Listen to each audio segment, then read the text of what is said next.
Welcome to the Jewish People's Podcast by JPPI. I'm your host, Yaakov Katz. Today, we dive into where global drama meets high-stakes politics. We explore the negotiations between Israel and Hamas as talks heat up over a potential second stage of the hostage deal, a move that could reshape the region's already fragile dynamics. We also ask the burning question, can Prime Minister Benjamin Netanyahu's government weather the storm if this risky deal does go through? Shifting continents, we turn our attention to American politics, unpacking Trump's controversial purge of the military and his dramatic pivot on Ukraine and Russia. And then, of course, what does it all mean for Israel? And should Netanyahu fear that what Trump did to Zelensky could one day potentially also happen to him?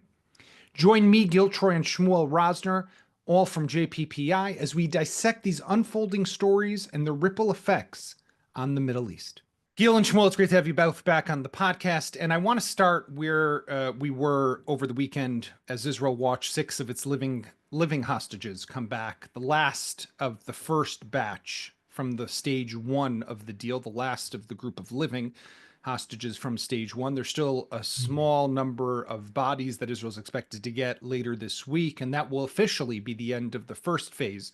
But really, the big question is what's happening next, and where is Israel headed and where's Hamas headed? For the time being, we're speaking on Sunday evening. Israel has so far frozen the release of Palestinian prisoners that were supposed to have already been released on Saturday in exchange for the 6 hostages that did come home, and is saying we first want to wait to see what's going to happen and if we are going to enter into a second stage. So I just want to get from the both of you your sense of where things are headed, and if you do feel that Netanyahu is ready to make that tough decision that could jeopardize his coalition. So Shmuel, where do you see this going?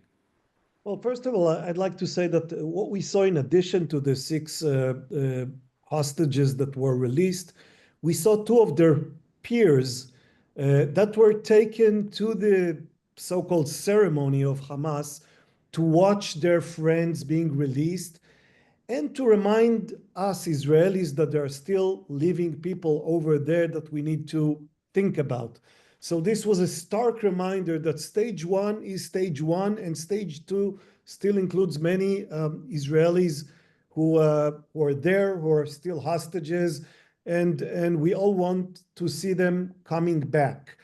Now, the complications for the government are many, and the way to overcome the obstacles are, there is a variety of way. We can extend stage 1 for a longer period. That's one idea. We can move to stage 2 with some alteration. That's a different idea. I don't think the government is in jeopardy if it moves to stage 2. If that was the concern that made Netanyahu determined to move into stage 1 and keep stage 2 as a possibility that it doesn't have to move forward with, I think the coalition is currently stable, and I think that what President Trump did wisely was to dangle certain options and opportunities for the Israeli government to consider and that it wouldn't want to lose. So if I'm trying to get into the heads of the right-wingers within the governments, those who said, well, we must keep on fighting and we aren't going to support the coalition if we aren't going back into Gaza, now there is something tangible that they might lose. Netanyahu can go back to them and say, well, do you really want to replace the government when we have this great opportunity with Donald Trump in office and all these ideas about immigration out of Gaza, etc., floating? It'll be very difficult for right-wing ministers and coalition members to tell their voters that this is the right time for them to change the coalition. I think Netanyahu has some more room for maneuver than he did 2 or 3 weeks ago. So Gil, I mean, when you think about what Trump's role has been in all of this, right? And how he has been extremely involved. And every day almost, you hear him making more comments about what Israel should do and how he's not telling Israel what to do, but he would support whatever decision Israel would make. There was comments just over the weekend, but he would resume the war, but he's not telling Israel that it needs to resume the war. How how influential do you think Trump is on the Israeli decision-making side, but also on the Palestinian decision-making side? On the Israeli side, I have started referring to him as Prime Minister Trump because in many ways it feels like he's running the ship. And it's not only, I agree with you, Shmuel, about dangling things, it's also about being a lightning rod that Netanyahu can keep on saying to his coalition, look, we have no choice. We have to dance with him. He's our best shot. So I think in many ways, Trump has changed the equation. On the Palestinian side, it's very hard to read. It was interesting that this week the Egyptians released a plan for what to do with Gaza, right? And I think that's kind of saying, okay, in the way that for the Israelis, Trump is a positive reference, and he says, okay, now I'm going to go ahead with you. For the Palestinians, Trump is the negative reference point. And so he's functioning, as Trump often does, as a lightning rod, either pulling the positive or pulling the negative energy. But the other thing I want to add here is that my understanding is that part of the reason why the negotiations were frozen is because Netanyahu said enough to these humiliating spectacles. And I just want to focus for a second on the cruelty of these spectacles, on the pain. I'm in Austin, Texas, and I can't tell you how upset so many of the Jewish students are that they're feeling it, but that their non-Jewish friends, it's just not an issue. And to see just how blatant the manipulation is stunning. And then how silent much of the world is stunning. And one of the things I'm thinking, as Netanyahu says, we're not going to do this, is why didn't he do this 5 weeks ago? What is going on? Why are we allowing these kind of these ceremonies with the graduation certificates and the whole thing to go on week after week? The spectacles are obviously something that's extremely problematic. And by the way, it undermines to a great extent. And here I actually see the flaw. Of course, not Hamas. They're the bad guy. They're evil. They have to be destroyed. And if there's ever a doubt in our minds, it's after we were told of the forensic autopsy report of the Bibas kids, right? To hear the head of Abu Kabir, the forensic lab or whatever it is, where bodies are brought to for autopsies, and to hear how they were killed literally with the hands of strangled, but the hands of some Hamas terrorist, and then their bodies, and I hate to get graphic even, but mutilated to make it seem as if they were killed in an Israeli airstrike, which was not true, but at least to try to get this is, people say monsters, but that's, I think, writing them off. They're not monsters or animals. Unfortunately, these are human beings that somehow have been poisoned to use the same hands that we have. We also have hands, but they were using them to do this to a 9-10-month-old baby and to a 4-year-old little boy. I mean, there's something so evil in all of that. So of course they have to be destroyed. But I think what happened here also was that we watched these spectacles and we were told there's going to be a total victory in this war. We didn't get the total victory. Instead, we have dozens, if not hundreds, of armed Hamas, green bands on the forehead, masks, walking around and with their AK-47s or RPGs. And we're saying, 1 second, the war is still far from being over. We have to keep fighting. So it makes Israelis, it gets us riled up. And Netanyahu, of course, has to keep talking to that because that's a lot of his voters. And that's why I'll go back to you, Shmuel, for a moment. And I just think that on the one hand, you're saying that you don't think that his coalition is in trouble. But on the other hand, it won't be easy for him to agree to a second stage if it entails declaring an end to the war.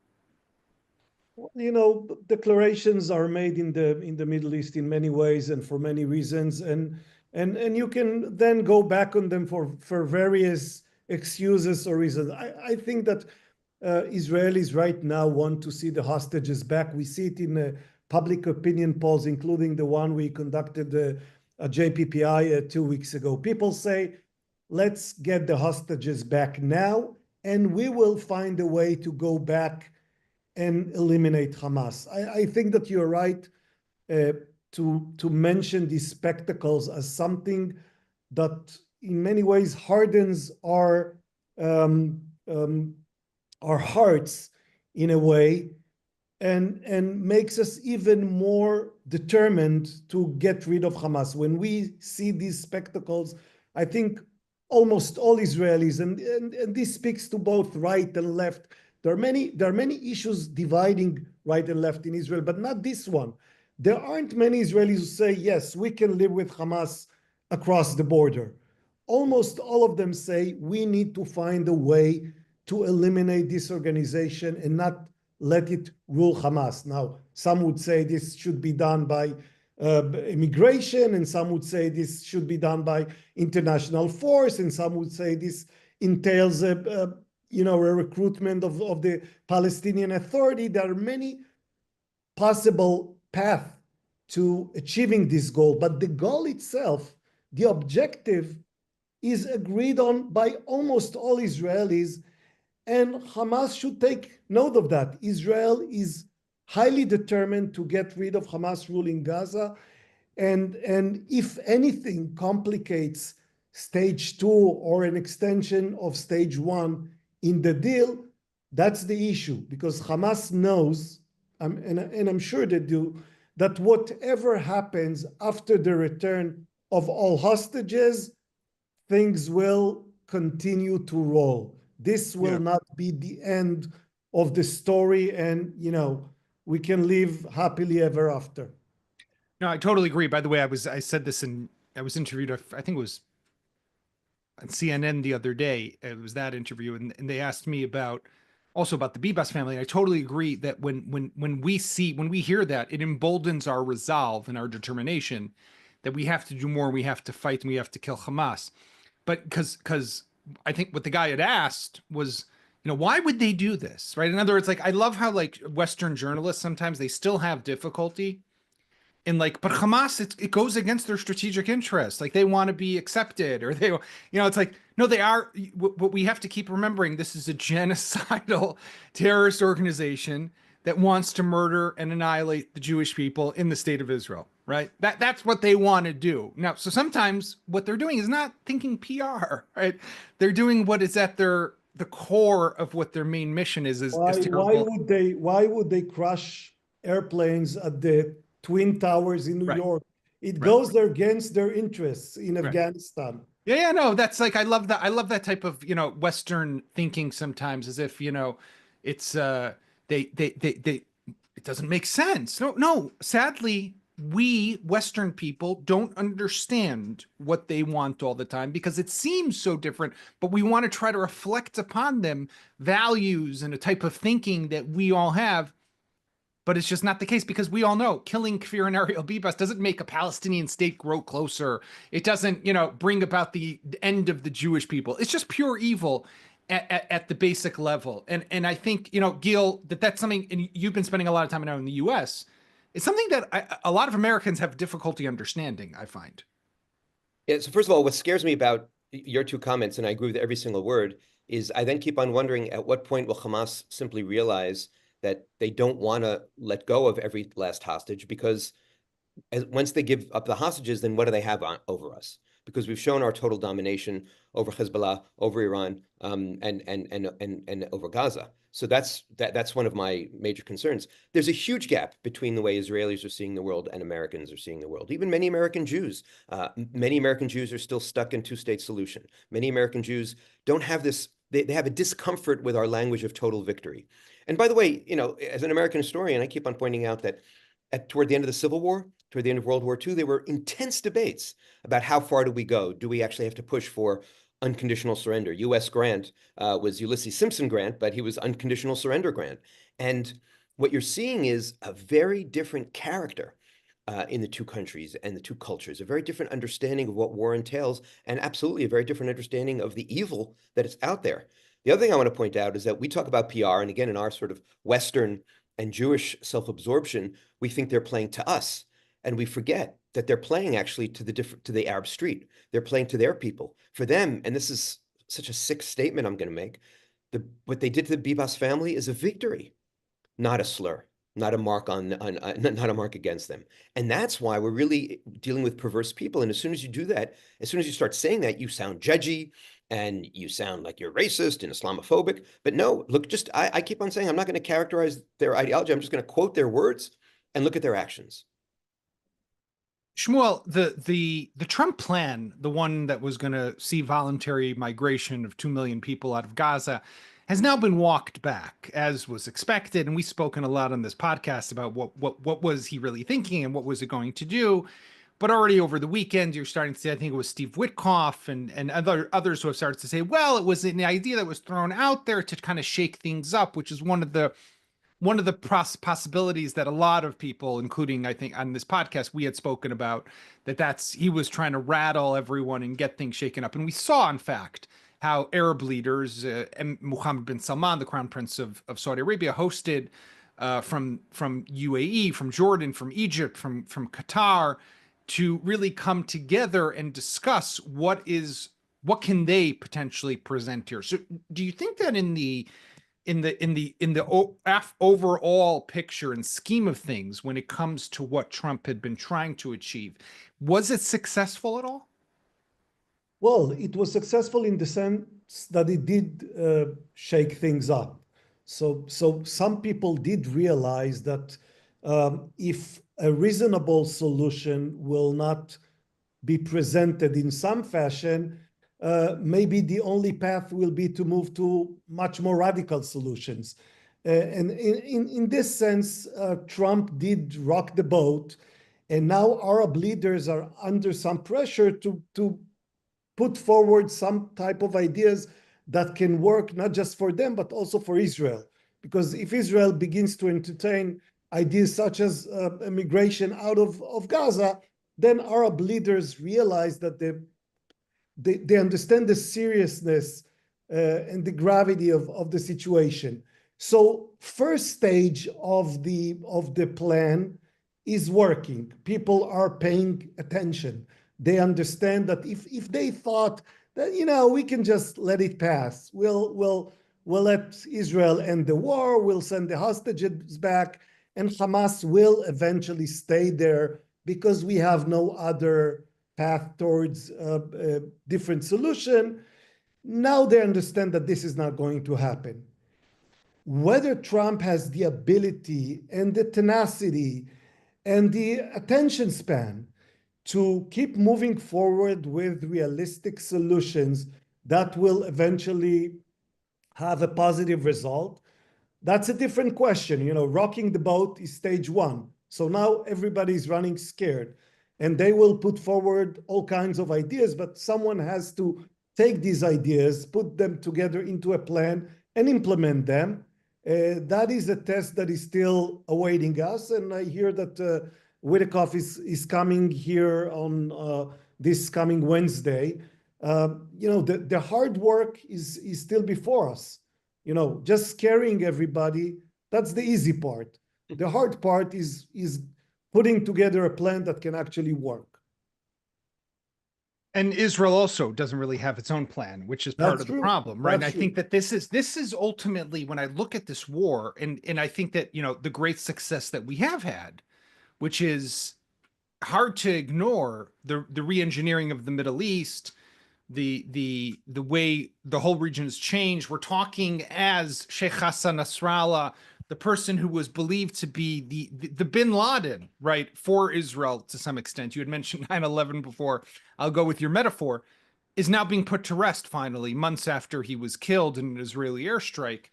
You know, Iran more vulnerable and weak, Hezbollah still pushed back, and of course Hamas degraded and an Israeli new offensive being launched in the West Bank. Things have changed, but how do we retain that success and at the same time bring back these hostages who are still in Gaza is ultimately the great challenge that Netanyahu will have to somehow find that way to move forward and balance it. But I wanted to ask you, Gil, you are in the US and we're talking just after a great shakeup there as well. Donald Trump continuing with the major changes that he's been bringing to America, and a purge essentially of the US military over the weekend. And you know what I was thinking, actually? forget about, for example, for a second, the chairman of the Joint Chiefs, whether he's the right guy, he's the wrong guy, too much into DEI, not enough, whatever the reason is that they decide to get rid of him. Imagine you're Bibi and you're sitting at home and you're watching how Donald Trump, with like the snap of a finger, can get rid of the chairman of the Joint Chiefs, the head of the Navy. He can do whatever he wants. Like, you must really say, why don't I have that same authority? Look, you're right, but a lot of Americans are saying, "What the heck is going on?" It's very interesting. I'm in Austin, which is a blue dot in the great state of Texas, and it's very funny. You flip back and forth between conversations about how great Trump is doing and what an evil man he's doing and how he's destroying the United States. Purging the Justice Department, then purging the military, and now he has a new FBI director who has promised to purge not just the FBI, which has already begun, but also has an enemies list.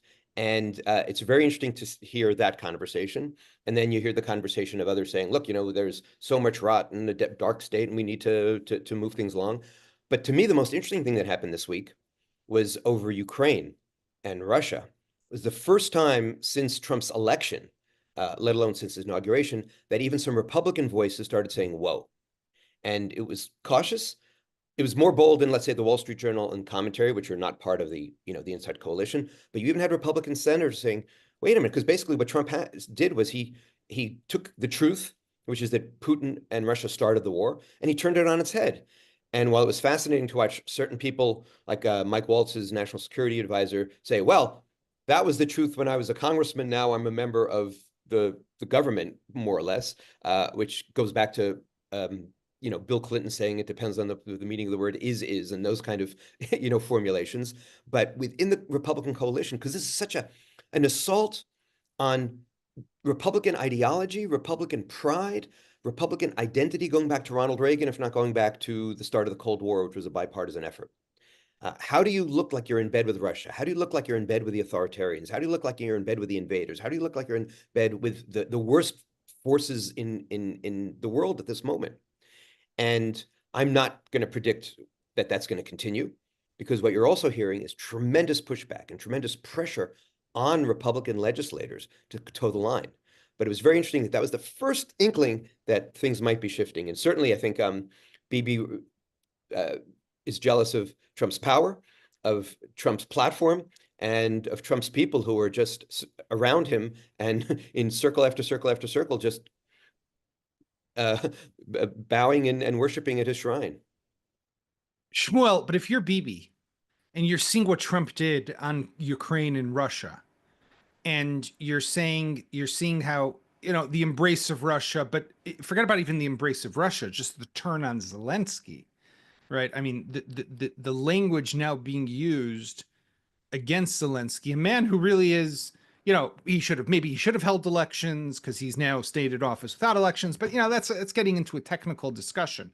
A man whose country was invaded. I mean, like, he's the victim right now. There's issues about the money. I mean, I heard Marco Rubio, by the way, in an interview, talk about how it's time for America to get compensated for all of the money. So, like, this mineral deal that America's trying to get out of Ukraine is about America being compensated for the billions of dollars that it has sent to Russia. And of course, the secondary benefit for Ukraine is that all the money that America sent to Ukraine, and the secondary benefit for Ukraine is that it will enhance the alliance between the United States and Ukraine. But what was the first thing that he mentioned? We need to get compensated. I mean, that's Trump talk, right? That kind of language. I mean, if you're Bibi, and I wonder, do you not have to worry about that happening to you potentially? Of course you do.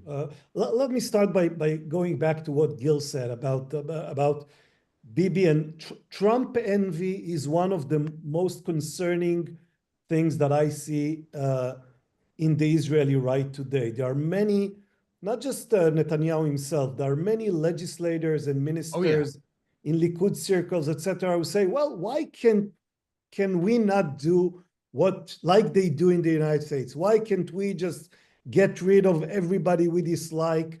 They forget that Trump, with all of his ability and power, does such thing in a country that has a constitution, which we do not have. So there are systemic limitations to what he can and can't do. He is also doing this in the context of presidential election, which we don't have. We have a parliamentary system, which is different by definition. And thirdly, and most importantly, Israel is not the United States. We cannot afford the level of polarization that the United States can afford. Israel is a country, a small country at war. We need to have unity. We need to have understanding. We need to have some ability to communicate with one another. And for an Israeli government to say, well, we are going to just break all the dishes, we are going to do whatever we want, disregarding all feelings of all other Israelis, that would be foolish and even dangerous. And I think that, you know, whatever one thinks about what Trump does in the United States, we cannot take everything American and imitate it in Israel as if Israel is an America type country. So that's one point, and I think it's important.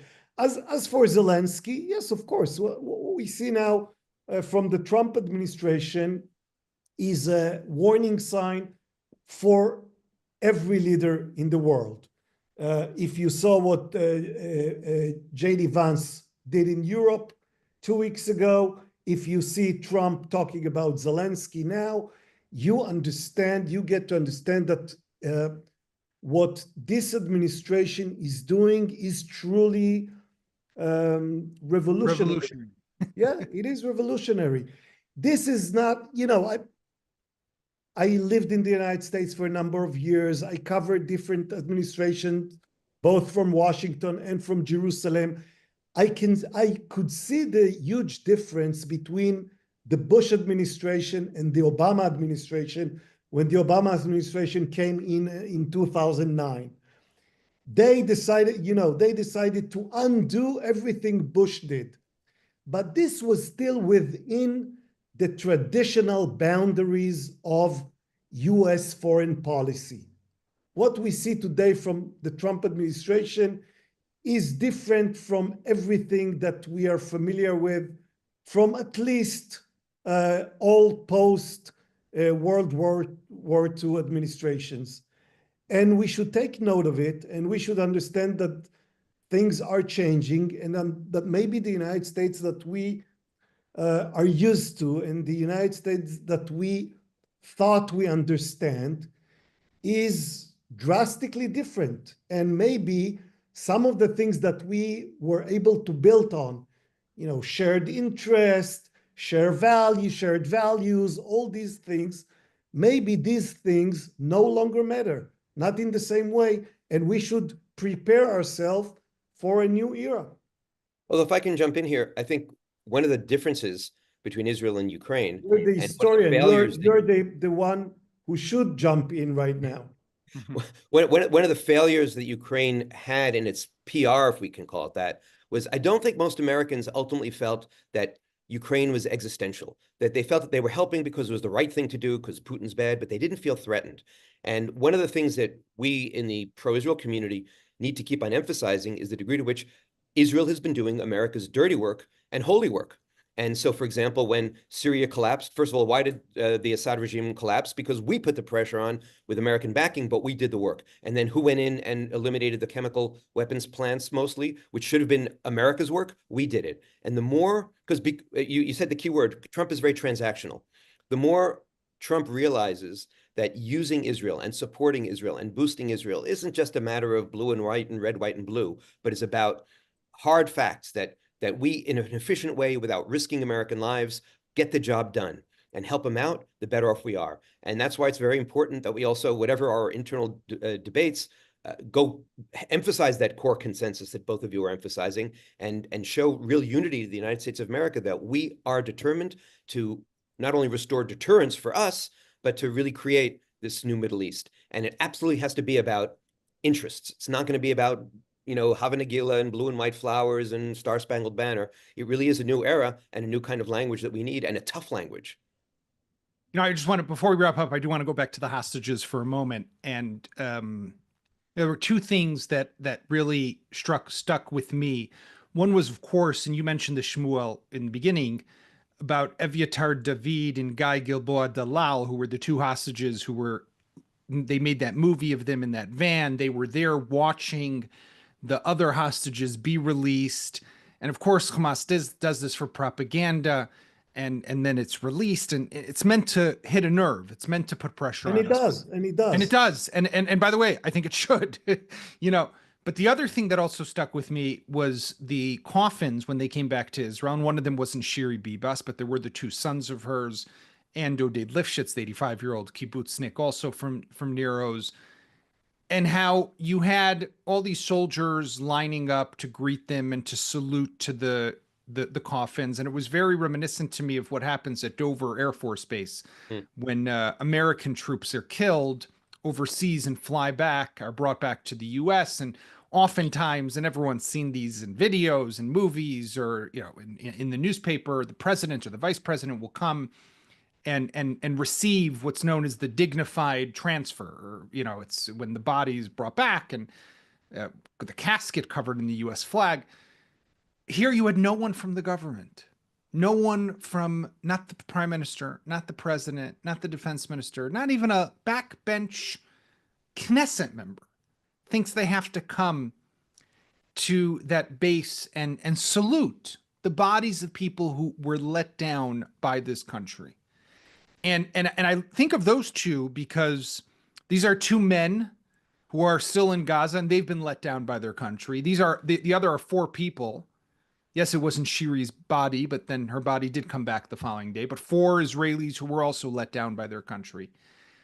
And I do want to hope, because this week is pivotal, I do want to hope that we do find a way to move towards that second stage of the deal, and that politics don't get in the way. So before I let you both go, give me your quick prediction of, do you think that the deal will continue, or this is just going to drag on for much longer? Gil, you want to go first? First, I want to say that they were let down by their government, but not by their country. I think the sacrifice that we've had and the 100%, and the love. Right. Sorry, but no, you're 100% right. Predicting in the Middle East is a tough business. I think somehow or other we're going to figure out how we're going to get to either a continuation of stage one, or this isn't over this week. Is my gut. And Shmuel? It will drag on. I tend to agree with Gil, and I should say that a lot of it depends on Hamas. If they are convinced that they can continue the process without losing their only playing card of negotiations, then the deal will continue. It's in their hands. I don't think Israel is going to be the one stopping it at this stage. Let's hope so. And you're right, Gil, 100%. Make a distinction between country and government. I totally accept Bibi doesn't. That's the problem. He's forgotten that distinction. Bibi's one and the same. That's why I probably got confused. No, I know it's an honest mistake. 100%. It's the government that has let them down. And I think we all know the answer, by the way, why no one shows up. No politician wants to be seen in a photo next to coffins, right? Because that's I thought because he was visiting near Oz. That was a bad joke. Which he hasn't done.